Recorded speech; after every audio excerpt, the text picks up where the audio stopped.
Have you ever watched a political debate and felt like the world was ending? Like if one side lost, everything would just crumble? Well, today we're going to take a trip to Denmark, a country where losing a political debate feels, well, a lot less dramatic, and the reason why is fascinating.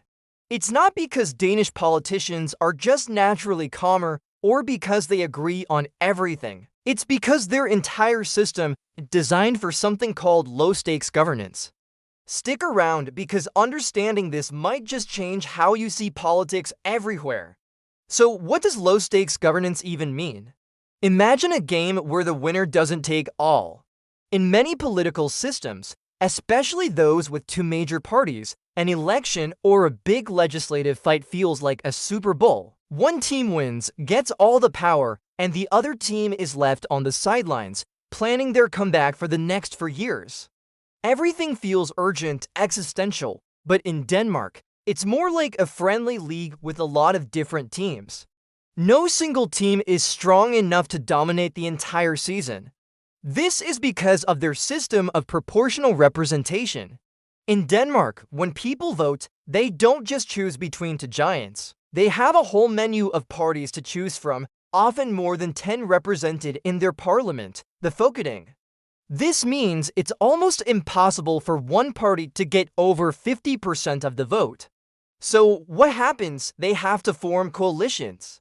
They have to talk to each other, negotiate, and compromise to build a government. The prime minister is often the leader of the largest party, but they can't just do whatever they want. They need the support of other parties to pass any law. This is the first key to understanding Danish politics. Power is spread out by design. There's no single winner who gets to call all the shots. Think about it this way. If you know you're going to need to work with your opponents tomorrow, you're probably not going to burn every bridge today. You might disagree fiercely on a topic, but you'll do it knowing that on the next issue, you might need their vote. This creates a culture of negotiation and pragmatism. Debates are still passionate, of course. Politicians argue their points with conviction. But there's an underlying understanding that the goal isn't to completely vanquish your opponent, but to find enough common ground to move forward. This leads to another crucial element, the role of local government. In Denmark, a huge amount of power and responsibility is decentralized. The municipalities, or kommuner, handle so much of what directly impacts daily life. We're talking about schools, daycare, elder care, local roads, and even aspects of healthcare. These are the things that people interact with every single day. And who runs these municipalities? Local politicians from all the different parties. So even if your favorite party isn't in the national government, they might be running your local town hall. They're still in power, making real decisions that affect you and your community. This makes national politics feel less like the only game in town. Your political fate isn't solely tied to who wins the big election in the capital. This decentralization acts as a massive shock absorber. If the national government passes a law you don't like, its implementation might still be shaped by your local government, which could be controlled by a different political coalition. This means that even a loss at the national level doesn't feel like a total defeat. Power is distributed not just horizontally across different parties, but also vertically between the national and local levels. It creates a complex web of influence where everyone has a piece of the pie.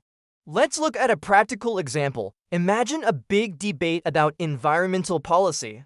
The ruling coalition wants to implement a new carbon tax. Other parties might argue it's too high or too low, or that it targets the wrong industries. They'll debate it in parliament, and the media will cover it extensively. But at the end of the day, a compromise is almost always the outcome. Maybe the tax is phased in more slowly. Maybe certain industries get exemptions in exchange for other green commitments. The final law will likely be a patchwork of ideas from several different parties. No one gets everything they wanted, but everyone gets something. The party that originally proposed the tax can claim a victory for getting it passed, while the opposition can point to the changes they secured as their own win. This constant need for compromise has shaped the political culture itself. Danish politicians are known for being accessible. It's not uncommon to see a government minister riding their bike to work. This isn't just for show, it reflects a society where the distance between the rulers and the ruled is intentionally kept small. This accessibility fosters a sense of shared enterprise. When you might bump into your political opponent at the grocery store, it changes the dynamic, it humanizes them. It makes it harder to see them as an enemy to be destroyed and easier to see them as a colleague with a different opinion. Furthermore, Denmark has a strong tradition of forlig, which are broad, long-term agreements on major policy areas like defense, housing, or energy. These agreements often include parties from both the government and the opposition and are designed to last for many years, beyond the term of any single government. Why do they do this? For stability. They recognize that some issues are too important to be flipped back and forth every time there is an election, so they come together and lock in a long-term plan. This means that even if the government changes, the country's fundamental direction on key issues remains steady. It's another way of lowering the stakes of any single election. So when you see a Danish political debate, you're not watching a zero-sum game.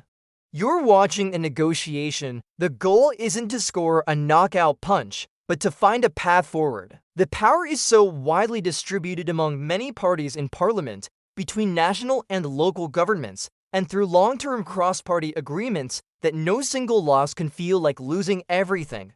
The system is built for resilience, for compromise, and for continuity. It's a reminder that politics doesn't have to be a constant battle for survival. It can be a collaborative, if sometimes contentious, process of building a society together. It's a different way of thinking about power, and it might not work everywhere. But it is a powerful example of how the rules of the game can completely change how the game is played. Maybe the lesson from Denmark isn't that we all need to adopt their exact system, but that we can think about ways to distribute power and lower the stakes in our own. Food for thought, isn't it? Thanks so much for watching. If you found this interesting, give this video a like and consider subscribing for more deep dives into how the world works. Let me know in the comments what you think. See you in the next one.